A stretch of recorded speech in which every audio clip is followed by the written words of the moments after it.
It's hard when you feel like you're an illegal person because the state is telling you that you're not worthy, you're not enough. Just because we got marriage equality doesn't mean our fight's over. Our fight's just started. We live in a world where we're taught to fear. We're taught to fear our neighbors, we're taught to fear other countries, we're taught to fear each other.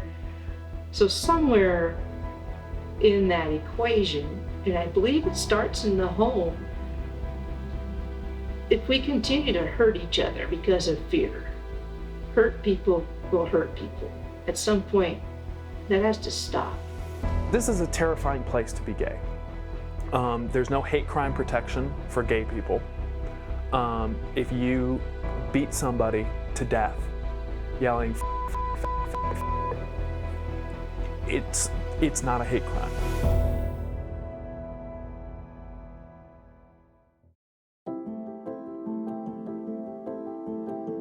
I went to college in Casper, Wyoming, and that was right after Matthew Shepard had died. So in that, it was still very fresh for me, and I knew that it might not have been safe for me to come out. I fell in love with a woman, and I came out that year. It was 2004. Much to my mother's chagrin, she wasn't real thrilled, but she learned to accept it. She loves me. My father was more accepting. I dated a lot of folks in my 20s, kind of all over the spectrum. And then after a very hard breakup, I ended up dating a cis man. And we ended up getting married. However, that marriage was very rushed. We sprinted down the aisle, he and I, and then went through a very long and painful divorce. After that, I met my partner, who is amazing and fits me wholly and completely, fully understanding, and he understands my queerness because he's also queer. So I don't have to hide that part of myself or shield myself. Growing up trans was a hiding game, quite literally. I hid my body in blue jeans and sweatshirts. I hid my gender so deep in my head that even I couldn't find it most of the time. I hid my depression and anxiety in liquor. I hid my tears in the shower. For 19 years, I hid. And to be honest with you, this isn't the kind of hiding that I'm ashamed of. This isn't the kind of hiding that I chose or ever would have chosen on my own. This is the kind of hiding that felt necessary for me in small-town Kansas.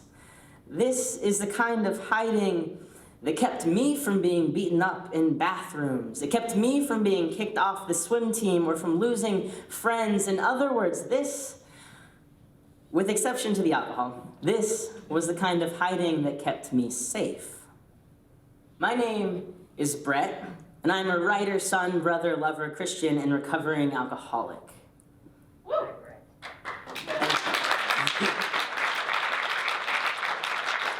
Thank you. Asking what transitioning means is a really hard question because it means something completely different to pretty much everyone. For me, transitioning means that I've been on hormone replacement therapy for a while, so I take testosterone shots every week. I've had top surgery, which is essentially a double mastectomy. I dress in a masculine sort of fashion. When we talk about transitioning, we sort of want to think about the medical stuff right away, when in reality that's something that comes later for a lot of people or not at all for a lot of people too. There's really a cost barrier on that, and not everybody wants that. Like, for example, a lot of people think that you need to have bottom surgery to be sort of fully transitioned or, to be fully trans or whatever. And I don't. There's no such thing as trans enough to me. I haven't had bottom surgery. I don't want bottom surgery. I don't ever plan on having bottom surgery. And that doesn't make me any less of a trans person than, someone who has had it or someone who hasn't had any sort of medical intervention whatsoever. And it came at a rough time in my life when I sort of figured this out. The summer prior, I had actually attempted suicide, and I was sort of just coming out of that. And I realized that if I didn't move forward as Brett, I just wasn't really going to live anymore. Like, and I didn't know if that was sort of an active thing on my part, like I wasn't going to let myself live, or if like moving through every day as I was just wasn't really living, and I knew that.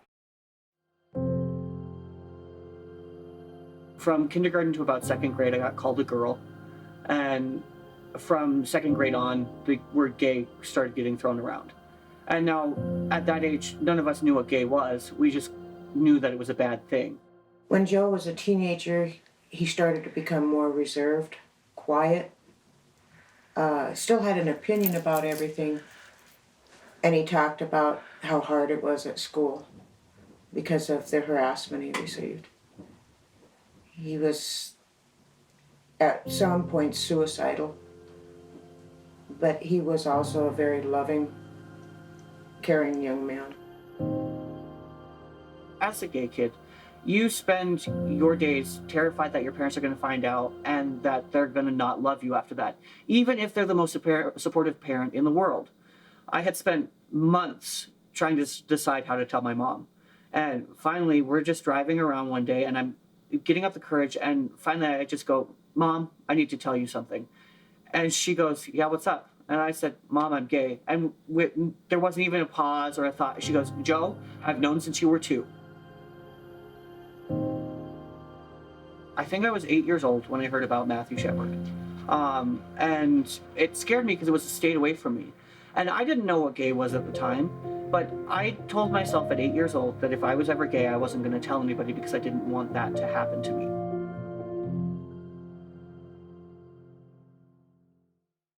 Well, he came out to me first. He was 18. He was a freshman in college. He called me. We were living in Saudi Arabia at the time. I answered the phone and he said, Mom, there's something I need to tell you. I am gay. And I said, what took you so long to tell me? And there was this pause at the other end. And he said, I don't get it. How did you know before I knew? And I said, they tell me it's a mom thing. He's still my son. Nothing changed. But I think no grandkids. And then I realized how selfish. You still have your sons, both of them. Look at how many families have lost a child through car accidents or military service or health issues. They're gone. And I can still make memories with Matt. All we knew was Matt was our son, and we were there to support him, encourage him, and do whatever we could to make him have a happy, successful life without knowing all the issues and all the lack of equality and all the discrimination and everything else, and the fear and the brutality towards the gay community by everybody. We didn't know anything about that. We're just old country bumpkins. What made me mad about the whole thing was I caught him smoking. Found out I was so mad about him being a smoker. I could care if he was gay or straight or a Martian, or I don't care. But he was smoking. That really upset me. We'll never really know what happened that night, how they got Matt to leave with him. We were only going by what their statements, confessions said. So he left with them in Aaron McKinney's father's pickup. Russell Henderson was driving. Aaron was on the passenger side and Matt was in the middle. And they had left the bar and immediately robbed him, and he immediately handed over his wallet, which they said in their statements is what happened. But Aaron continued to attack Matt, hit him with his fists, and then he hit him with the butt of a gun several times while they were still in the truck. So they drove down this road and pulled Matt out of the car. Aaron told Russell to get this, actually it was a clothesline rope, more like string, twine, and tie Matt to this buck and rail fence. And they tied him to the bottom part of the fence. And they continued to beat Matt, Aaron did, swinging this .357 Magnum like a baseball bat, holding on to the barrel and hitting Matt with the butt, the handle, the grip. And he hit Matt along the head between 18 and 20 times, the coroner said, fracturing his skull 4 times. And the final blow came behind his right ear, right here. They took Matt's shoes and his bank card and left Matt tied to the fence.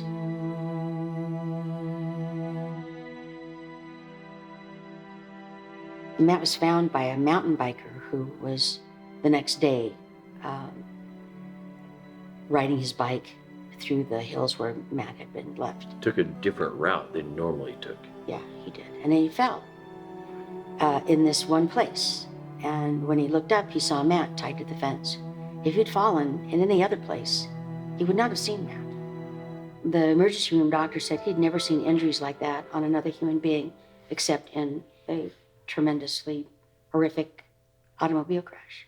We asked the doctor, well, what can we do?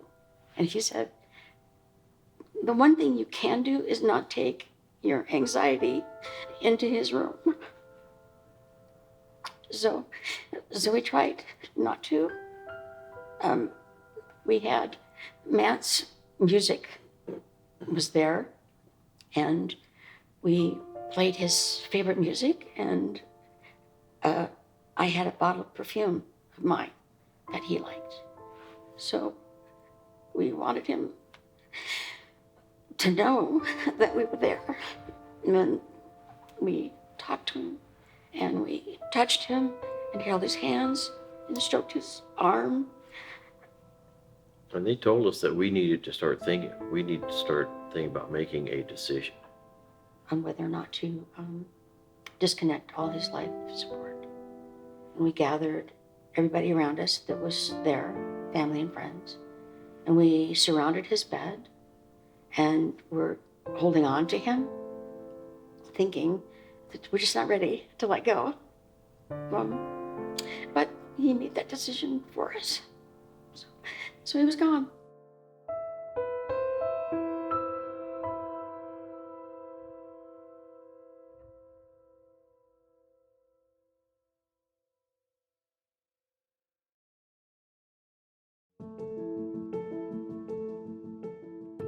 I knew I was different from the time I was a little kid. I heard the term queer, I heard the term homo, I heard the term gay, I heard the term lesy, and I heard the term it. I didn't really understand those terms, so I would look them up in the dictionary, and I didn't like the definitions of them in the dictionary that was in the high school at that time, so I told myself I wasn't like that because all the definitions contained the word pervert, and to me pervert was associated with somebody that did bad things to little kids, and I wasn't that. Growing up in the area I grew up in, that's just not a term that anybody heard. In fact, I didn't even know there were gay people. I didn't know any gay people. I didn't know any lesbians. Anybody that was different in high school, they were called those names, and then those people would leave, and we never saw them again. And it just never occurred to me that a girl could date a girl, because in my mind, I thought, well, because I didn't talk about it to anybody, the way I thought about it was, I just figured all girls like girls, they just dated boys and got married to have kids and have family. That's what I thought. That's truly what I thought. I thought all girls felt that way, the way I did, and just dated boys because that's what girls are supposed to do, is eventually get married and have kids and help on the farm. That was my experience. Pretty narrow experience. Well, when I came out to my parents, I did it in stages. I came out to my mom on the way to my mother-daughter banquet at church. My mom said, well, I kind of suspected. And we kind of left it at that. When I came out to my dad, my mom also asked me, please don't tell your father, it'll really hurt him. Well, I want to live my life honestly, and I couldn't have one parent knowing and the other not knowing, so I told my dad, we went hunting together, and I used to hunt quite a bit with my dad and my grandfather, and it was just me and my dad and I at that time, and we were on the way back from our hunt, and I said, Dad, I need to tell you something, and he says, okay, and I said, I'm pretty sure I'm gay. He said, yeah. He says, I wanted to sit down with you and your mother when you were in high school and talk about that, but your mother didn't want to. And I was like, I've spent all this time and energy worrying about getting kicked out, getting disowned, getting whatever ramifications that people who come out to their parents may get. And I've had friends that were disowned by their families when they came out to them. And I had friends who were told never to come back. Yeah, one time we was been deer hunting or whatever, and was going down the highway in the pickup. She says, "Hey, Daddy, I'm gay," and I says, "Lesbian, whatever." And I said, "Well, I knew that. I mean, no big surprise. I mean, but she told me outright, but I had it figured out." You're much more astute than I am, Carol. The hormones weren't kicking in at a normal thing for little girls and little boys when they reach the 12, 13, 14-year-old age, you know. They just weren't kicking in the right direction. Right direction? Well, The expected direction. the wrong direction, right direction, middle of the road direction, whatever happens, whatever the body tells you to be. We didn't care if we had grandchildren or not. We just wanted our children to succeed at something, you know. Be happy.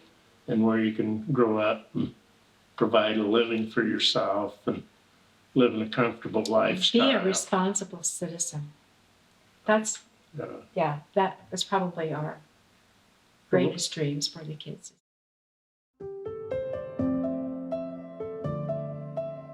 I met a guy when I was a sophomore in high school. You know, back in those days, the script women were given is you went through high school, you graduated high school, you got married, you had 2.5 kids, and you lived together till Social Security, and then you traveled. And that was the ideal script you were given. So a lot of us didn't question it at that time. And so I met him when I was a sophomore in high school, and got married a year after I graduated. I was born in Alexandria, Louisiana. I lived there until I got out of high school. It was a small town. I had wanted to do some things, different colleges, but my dad wouldn't go for it. So I met somebody, married him, moved away. And that's pretty simple. I knew from the time that I got married and we moved to New York that I had made the biggest mistake of my life. And I lived that mistake for 19 years. We've been together for 27 years, and we didn't really talk about marriage until recently. Well, when in September of 2013, Edie Windsor won at the Supreme Court level, and it knocked down the Defense of Marriage Act, which opened up the federal protections for people who got married in a state where it was legal. We still didn't know how that was going to apply to us because we live in South Dakota. So in February, President Obama came out with an executive order that said, if you get married in a state where it's legal, you get to carry those federal protections with you back to the state you live in. So that solved that half of marriage for us, the federal level. So one day I called up Nancy Rosenbraun, who is a dear friend, one of the bravest human beings I've ever met. And I called Nancy up and I said, "Nancy, I want to ask you a favor." And she goes, "Oh no." And I said, "Nancy, we've got to sue for marriage equality." She said, "Oh no." And I said, "Nancy, I think it needs to be you and Jenny." And she said, "I was wondering how long it was going to take you to figure that out." She knew I was going to call her and ask her that. Other couples have to consider before they step out in a lawsuit like this, because South Dakota has no protections for employment, nor do they have protections for housing.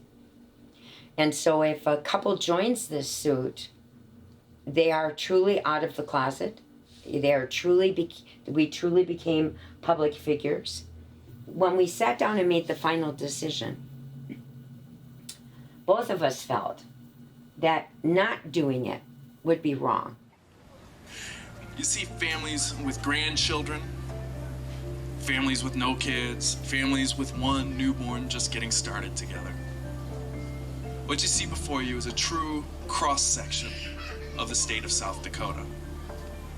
And these families have stood up to represent us.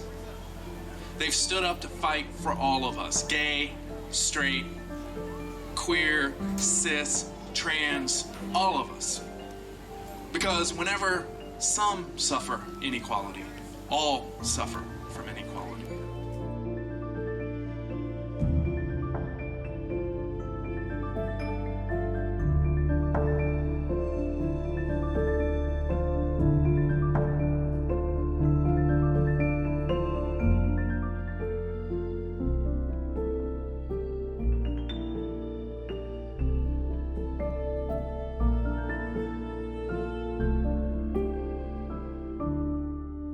We set the date for the wedding.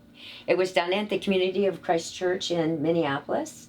The mayor, Betsy Hodges from Minneapolis, married us.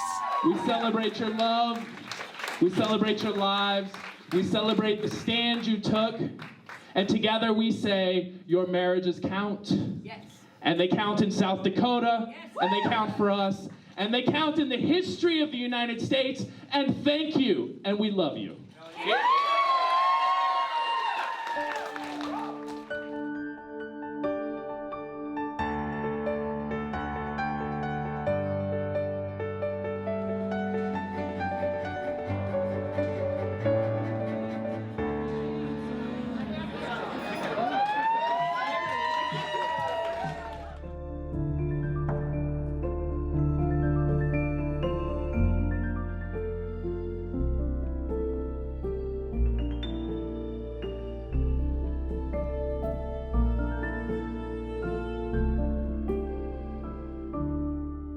I do want to say this, I do want to add this. I think a person's sexuality has no place in our government.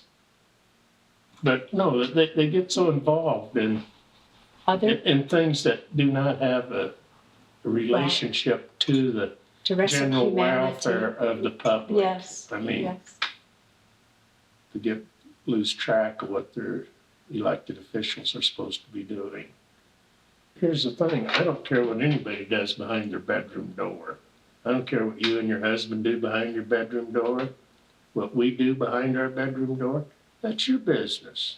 I mean, goodness, get a grip on yourself. You know, you're not going to control everything, and you're not going to control people's sex lives.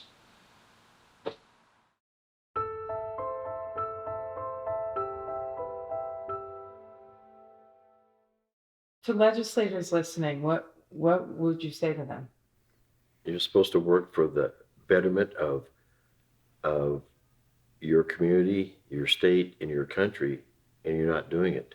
Any kind of legislation that would legalize discrimination hurts this country. It divides the country.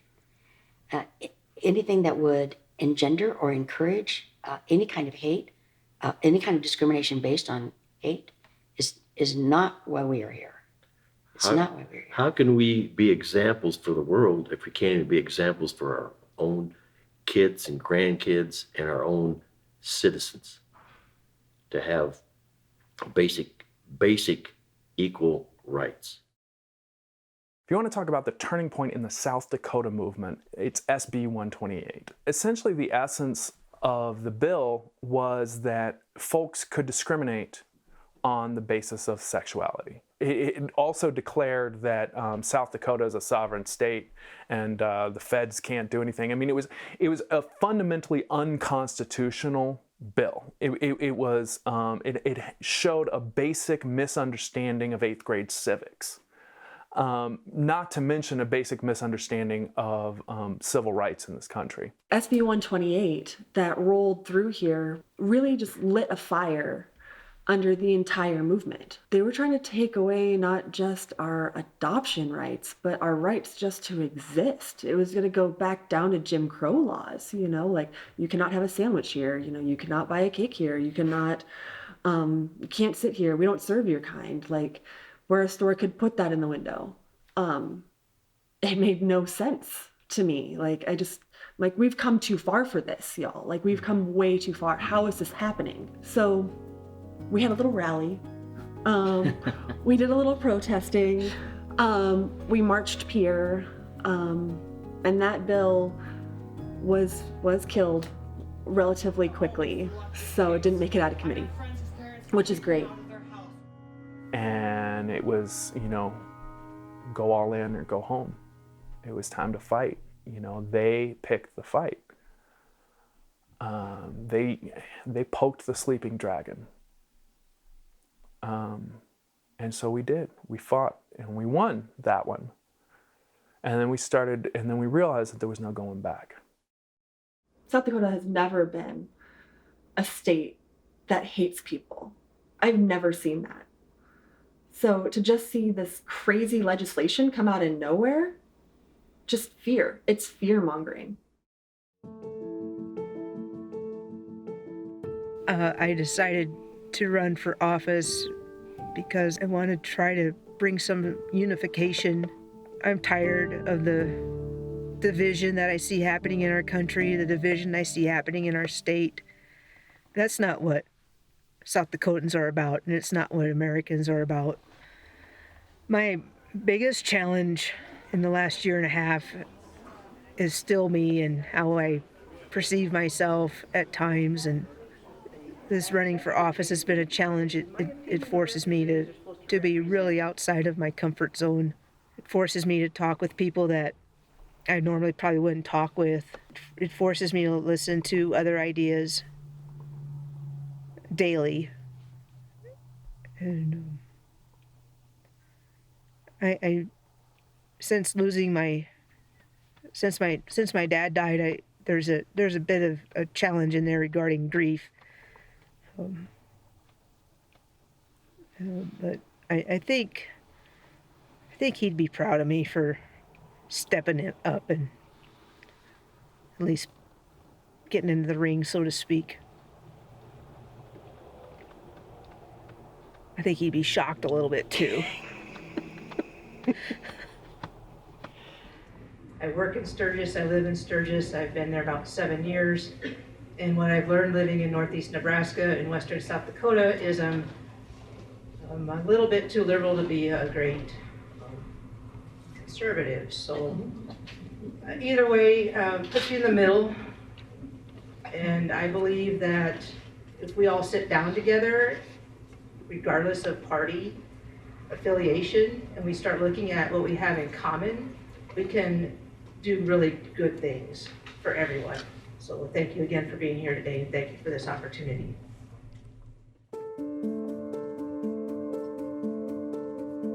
Nobody knew who we were with the media. So prior to Matt's services, we had a PR event. The intention was to go out there and thank the media for basically leaving us alone so we could take care of Matt, and then we could get with family and friends and mourn him.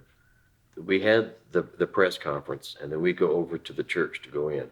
And everybody who had tickets had to go in through the alley, the back door, into the church. Through the kitchen, because you couldn't get in the front door because there were protesters. Fred Phelps and his merry band from Westboro Baptist Church out of Topeka were there, and they had a fence around them.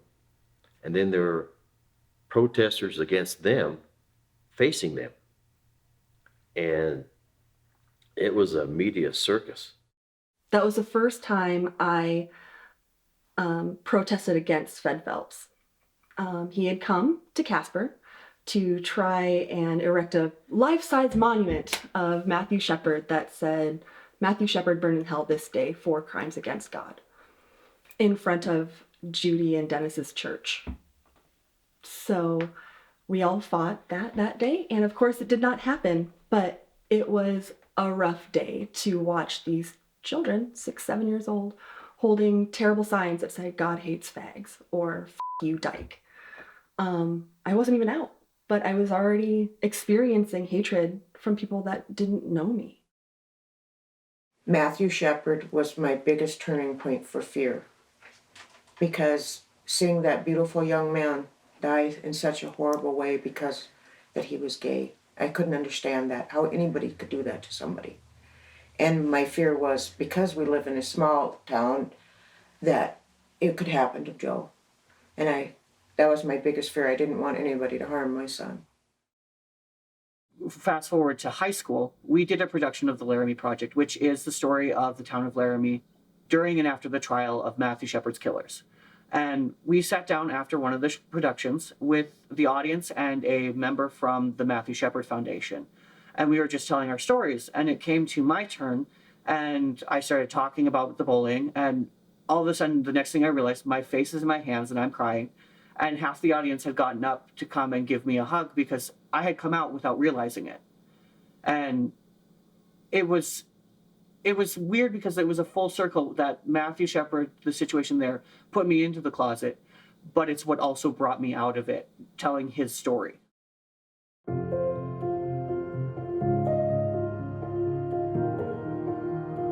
I spent a lot of years trying to pray away the gay.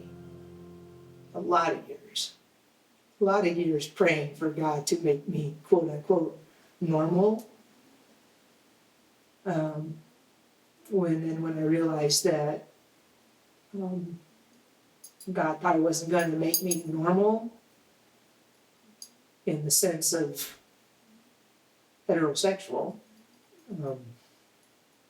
I really turned my back to religion. I kind of turned my back to God, and I didn't believe that God was for me, because if I was going to go to hell, then I wasn't just going to go to hell for doing what God wanted. And I really started drinking heavily about that time. Because I thought, well, if I'm going to go to hell, I just don't earn my way there. You know? So I spent a lot of years using alcohol, and a couple of years ago I decided that enough was enough, and I started going to a 12-step program. And I haven't had to use alcohol now for a couple of years, and I'm really grateful for that. Yeah, religion was a huge deal in my family. My grandpa's a United Methodist pastor, so I grew up in the church from the very beginning, and not even just because my family, just kind of naturally took me there, but I loved it there. I'm in the process of becoming a licensed local pastor in the United Methodist Church. We have to remain on the side of justice, on the side of God or our higher power, on the side of life and love. We have to speak that truth now. So people always ask me if I feel like I'm challenging God's plan simply by existing as a trans person. And so for me, when I think about being trans, I think about the fact that transitioning is what has given me life, and I know that my God is a God of life and love, and if being and presenting in this masculine way is what gives me that life, then I know that it's something of God. And so no, I don't think I'm challenging God's plan. I think that I am living into the fullness of it. I know there are people out there that don't want to have someone like me walking around on the earth. I know that. I pray that, and I trust that their Creator has them wrapped in love just as much as my Creator has me wrapped in love. And I just really feel that there's enough fear and anger in the world, and it's time for more love, compassion, and empathy. So I'm not asking you to give up your religion. I'm not asking you to stop being Catholic or Mormon or Baptist or evangelical or non-denominational or whoever it is that you think you are. I'm not asking you to give up your Bible. What I am asking you to give up is the power of the state to enforce your religion. I'm asking you to actually believe in that First Amendment that you like to wave around so much. I'm asking you to actually understand what the Constitution means and stand behind it. That's what I want. To the queer people who have lost their church, either because they've been thrown out or because they've felt that they needed to leave, I would just remind them that the church, that organized religion, is not God. And whether you have a place in a building or not, it doesn't change the fact that every single one of us has a place with God, and that God is always arms open wide, ready to love us and to welcome us in. The last 15 or 20 years have just been remarkable for the various trans communities around the country in terms of visibility, in terms of building political power, in terms of getting policy changed.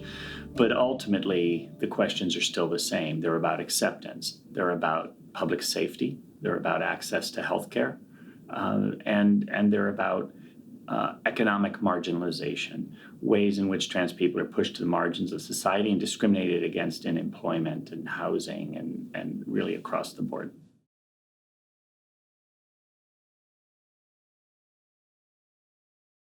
Small towns are for some people and they're not for other people. But there's a lot of really great people in small towns who just want to live with other good people. And if you don't have state legislators making stuff up about trans people, calling trans children predators, they'll be okay. Once that has happened, word gets out that people are supposed to be concerned about these trans people who didn't do anything, have never caused a problem, but now suddenly people are afraid that there's a problem. That's sad and it's unfair, but it is a debate that is now engaged all over America, and we're going to come out of it having educated people better. One of the most telling things that happened in my life regarding HB2, I was actually flying to South Dakota. I was in Minneapolis at the airport, and I went to the bathroom. And in the bathroom, there were these two other guys who came in, and they came in talking about HB2 and how they were glad that it was a thing, because if they caught any trans people in the bathroom with them, they listed off all these horrible things that they would do. And they said hi to me, and they did, and I did my business, and I left, and I'm like, these people have no idea that I'm one of those people, and I'm hearing all of these terrible things. The reason people have not been accepting of transgender people is because they haven't known about transgender people. They haven't known transgender people. As we've been able to build community, as we've been able to come out more, as we've been able to stand up, introduce ourselves to our families, to the people we go to church with, to the people who we work with, they're learning about us and they're accepting us more. For them to say, hey, I know a transgender person named Mara, and she's not so bad, and she's pretty typical. And I said typical on purpose. I think this is an interesting thing. I'm on panels sometimes with other trans people, and somebody always says, we're ordinary people like everybody else. And I get what they mean, right? I have to pay my rent. I have to go to work. I have to walk my dog several times a day. But ordinary people don't really look at who they are and then go about being that, knowing that they could lose their health, they could lose their family, they could lose their job, they could lose their life. That is an extraordinary person. And all of the thousands of transgender people I've met since I've been out, it is a remarkable, extraordinary bunch of people who are strong and resilient and full of integrity. Tomorrow we leave from Sioux Falls to head to Des Moines to get married next weekend. Yeah. My family was really kind of surprised. I don't know if surprised is the right word, but was just really happy. When I came out as trans to them, they had a lot of fears that I would never be able to find someone who loved me and like all of me, and that the trans status wasn't going to be an issue for. And so they were just overjoyed that there was someone as great as Pam, and that there was someone, period. So they were really happy. They were quick to celebrate with us. No, I didn't have any trepidations about his trans status. I had dated another trans man prior. So I'm very queer. It's all about hearts and not parts for me. So I can generally be attracted to most people depending on what's going on between their ears or in their chest.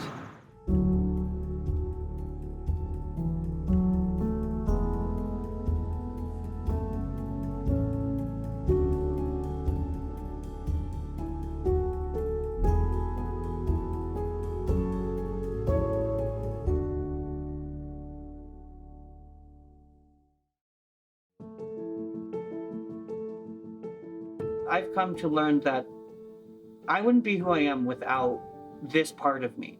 I wouldn't be as strong of a person. I wouldn't be as compassionate. I wouldn't be as loving without this part of me, because going through all those struggles, you learn to how to show love rather than hate, because that's all you've got. Hate doesn't win out against hate. Showing someone love, even though they're hating you, is how to fight against that hate. And that's what I've learned to do being who I am. I currently do not have a partner. I have been actually single for 9 years. I'm moving to New York. I've decided to make that move because, for one, I've got job offers for when I graduate, but it's also because I've always been drawn to the big city life. And I hate to admit it, but a lot of it has to do with being gay. My photography is a big driving force in that. And I just feel that I can be more open about who I am there. Even though I am open and out, it's going to be something I don't feel like I have to be afraid to tell people every time I meet a new person or something like that.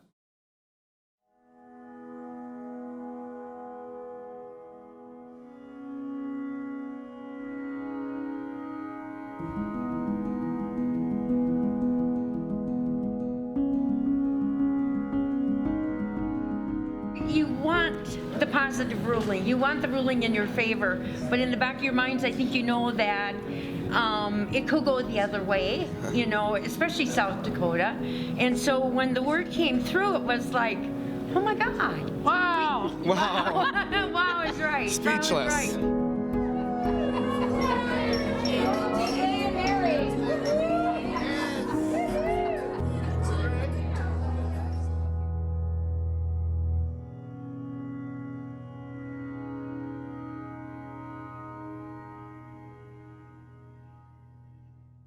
And so you asked me, does marriage move the needle? Yes, it does. And here's why. If people can get married, the state has to recognize them. They have rights. I have a couple who've been together for 12 years in the movement. They told me they have never once held hands in public until that rally for SB 128. Two men who've been together for 12 or 15 years never held hands in public until we started doing this. Marriage makes a difference because it makes them into families. Marriage moves the needle also because it invites the conversations. In a place like South Dakota, marriage moves the needle, but it's not the end of the game.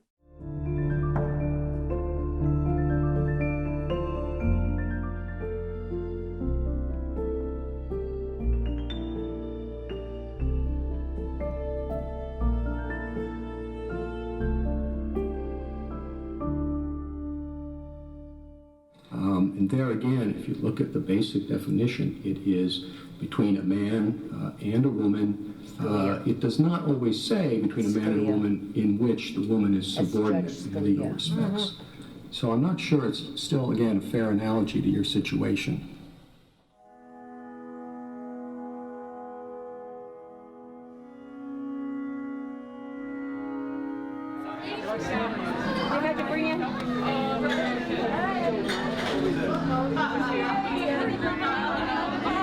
Oh God, so nice to finally meet you. Oh my God, I'm so glad you're here. It says, generations of men and women, oh dear. Okay, I gotta get through, okay.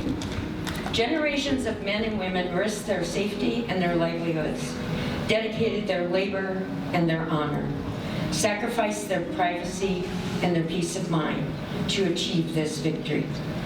In one of the most consequential rulings on equality and liberty in decades, the court has reaffirmed that the Constitution is a living document that must respond to the real experiences of ordinary people who seek to participate in its great promises. Today, lesbian, gay, bisexual, and transgendered Americans are included in those promises. At long last, the equal dignity of our relationships under the Constitution is settled law.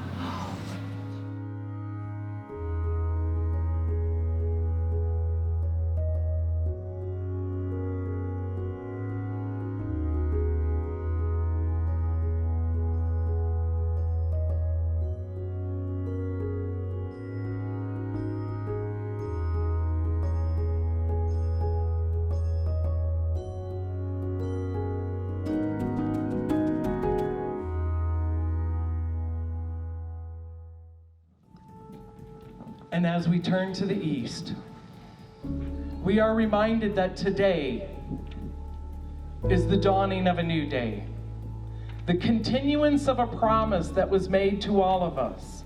With this ring, I thee wed, and giving it, I give you all my life, all that I am, all that I have, and all that I will become.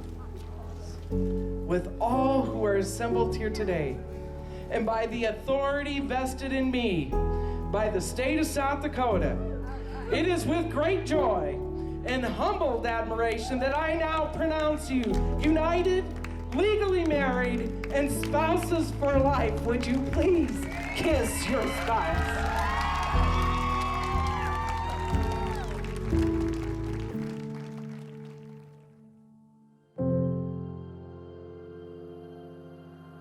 What I love the most about New York is the fact that anything is possible here. That I can do or be whoever I want to be here. And it's with my photography, that's with my love life, that's with any innumerable things. I've seen couples on the subway and stuff showing affection to each other, but my favorite thing I've seen has been two fathers together with their children, because that's something that I want probably more than anything, is to have a family and kids. And to watch that just be a normal thing, just them on the subway together with their children, I couldn't stop smiling. I think they may have thought I was crazy because I was smiling at them, but it was something that when I was in South Dakota, it was not really ever an option. Even, I mean, now that the ruling has happened, yeah, it's an option, but growing up, I never thought I'd have a family. I never thought I'd get married. I never thought that any of that would be possible. I just thought, yeah, maybe I'll date somebody and that'll be the end of it. But being here and with the marriage ruling, the desire to be a father and the realization that it can happen and probably will is something that I never thought I'd experience. And I am excited to see where that goes.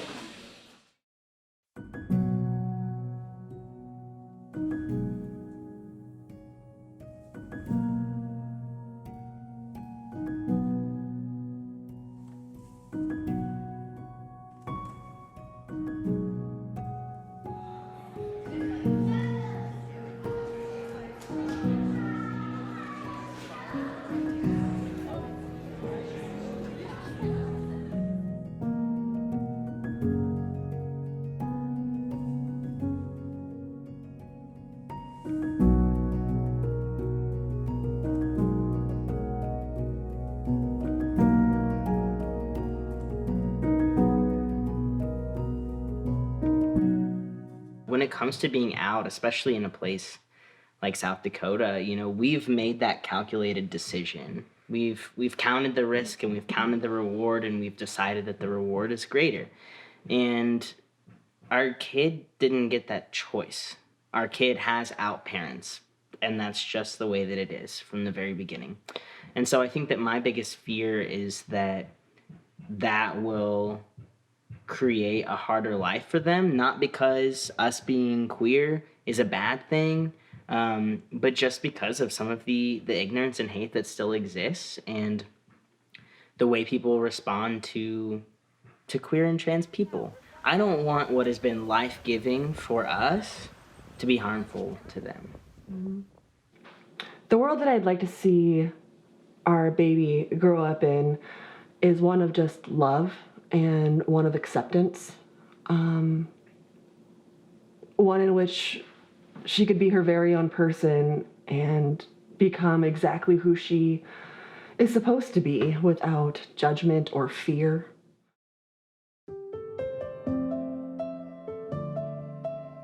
All right, so this is Matthew.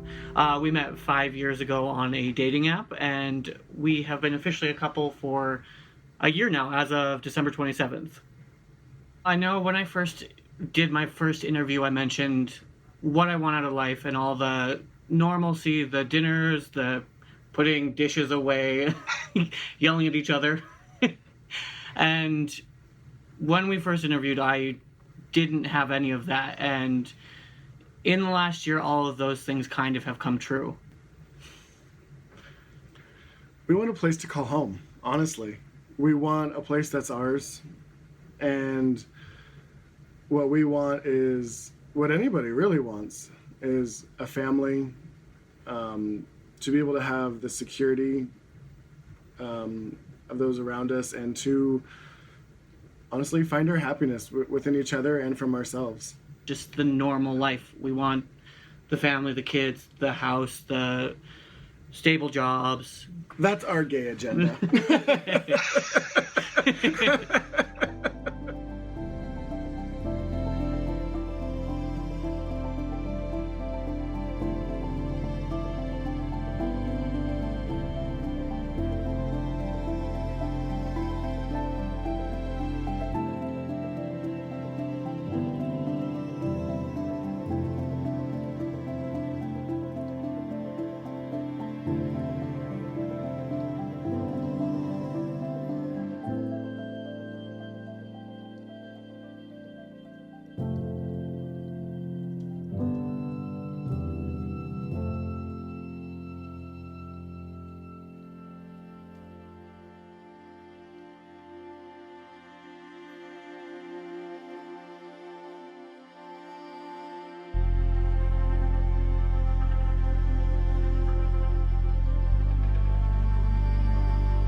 This is Jade, and here I am. I think this is better. I think I'm out of the shadows. You can see some traffic in the background here. It is Election Day, November the 6th, 2018, here in South Dakota. Voters going to the polls today. Some have already voted early. How do I feel today? I am freaking nervous, and I'm excited too. Yeah, I'm nervous. So here we go. The voters will decide. Yep, the voters decide today. The people decide today. The people's voices will be heard today. And if they want something different, they'll vote for something different. It's about 4:30 Mountain Time here in Sturgis, South Dakota. About 2.5 hours now before the polls close. Honestly, I'm still a little anxious about this. I know things will be as they're supposed to be. Just got out of the bathtub. Thought maybe I would take a peek at the Secretary of State's website.